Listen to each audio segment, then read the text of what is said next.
السلام عليكم. اليوم عندنا طريقة الكنتاكي بالبيت، بكل أسرارها، بكل خطواتها وحدة بوحدة. لأن الصراحة أنا جربت ثلاث خلطات، يعني ما نجح من عندهم، ما طلعوا طيبين.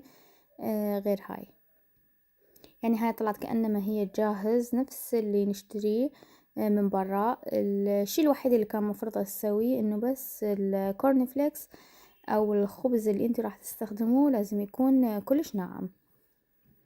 هنا طبعا بعد ما نقعت الدجاجة بالمي والخل، بعد فترة طلعتها وقطعتها الى قطع.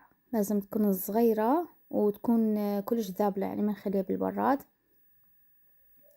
حتى نقدر بالسكينة نسوي بيها فتحات حتى الصوص والمكونات كلها يدخل بيه. هسه راح نشيلها.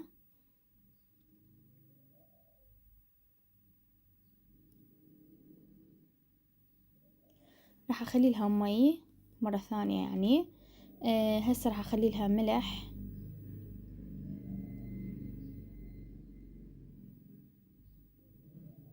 ونخلي كمية زينة ملح لأنه حتى يكون الطعم مالتها يعني طيب. لأن ما راح نخلي ملح بغير خطوات، يعني حتى الدجاج نفسها ياخذ النكهة مال الملح.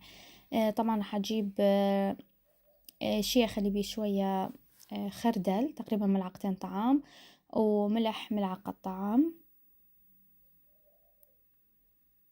فلفل أحمر، وشوية نخليه تقريبا أقل من ملعقة الشاي، ويكون حلو مو الحاد. وفلفل أسود.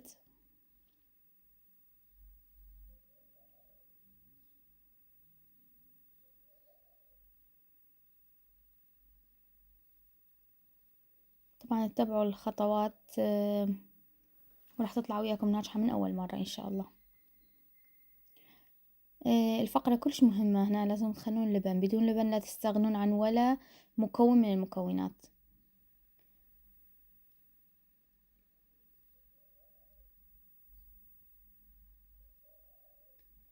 لبن كلش ضروري.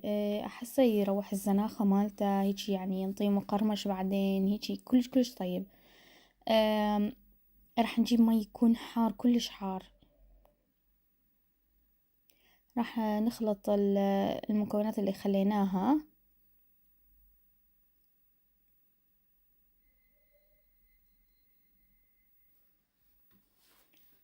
وهسه راح نجيب لازم احنا نخلط شوية كاري. لازم احنا عندنا الدجاج هنا منقوع وماخذ الملح والمي، يعني خلصنا من عنده تقريبا. انا نقعته 4 ساعات. هسه راح نغسله زين. وطبعا هذا المغسل أنا بعدين أعقمه أكيد لأنه صار بالدجاج. بس طريقة تعقيمه لازم يكون مي وخل. لأن هاي الأنواع من المغاسل والسنقات وهاي الشغلات ما يصير يتخلى قاصر أو فلاش، لأنه راح تطقع تصير ألوان.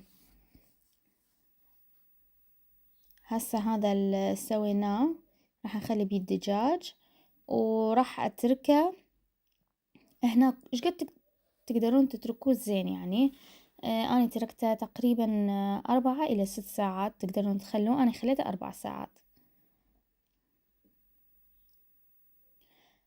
هسه عندنا نجيب طحين تقريبا كوب ونص هيج.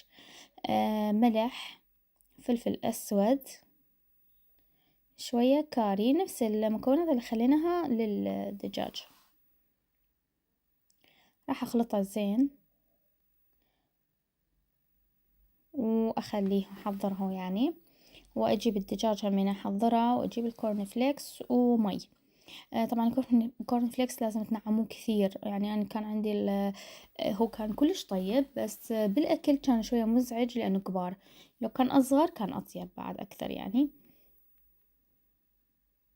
بس أنا لأن نجحت عندي الوصفة وجربت أكثر من 3 مرات، فقلت لازم أنزلها لكم حتى اللي يحب يجربها لأن ناجحة إن شاء الله.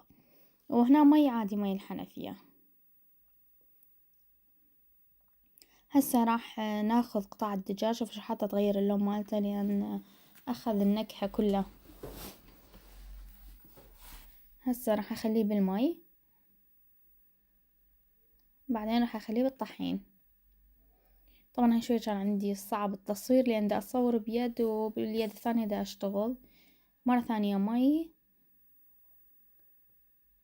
وطحين،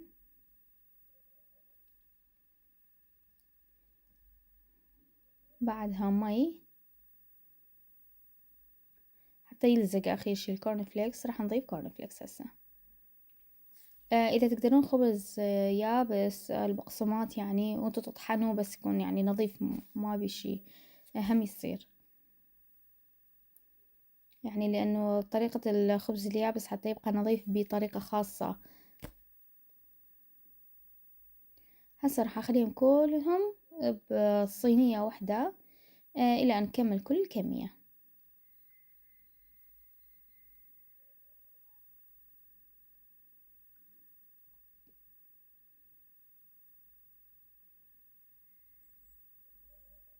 هاي قطعة ثانية أخذت نفس الخطوات، همينة مي بعدين طحين مي طحين مي بقسماط أو كورن فليكس.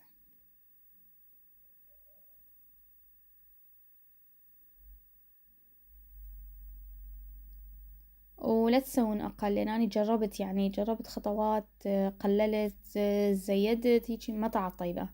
بس هاي الطريقة لا يعني كلش فتشي صارت يعني.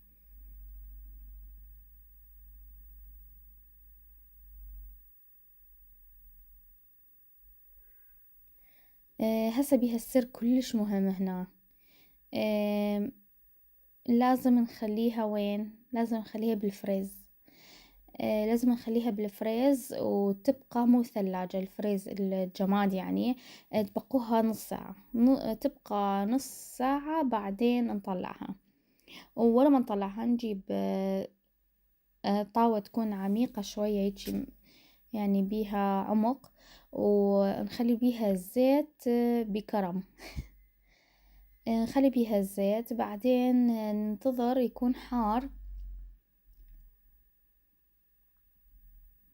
شوفوا بس راح نخلي أول قطعة راح نشوف إنه راح يصير فقاعات حوالين الدجاجة، يعني القطع مالها راح يعني مستوي الدهن صار تمام.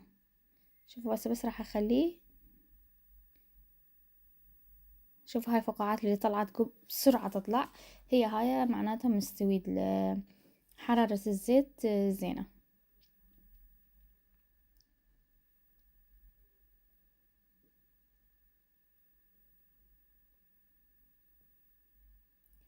راح أخليها على جهة واحدة تقريبا. لازم تتابعون حسب النار.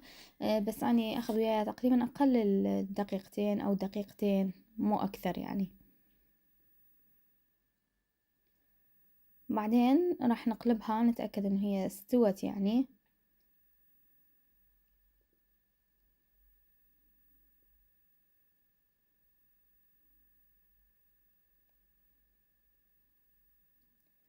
هسه راح أخليها إلى أن تستوي بالكامل، بعدين راح نطلعها نخلي كلينس ونخلي فوقها حتى يعني يمتص كل الدهون، وتقدم بالصوصات المرغوبة.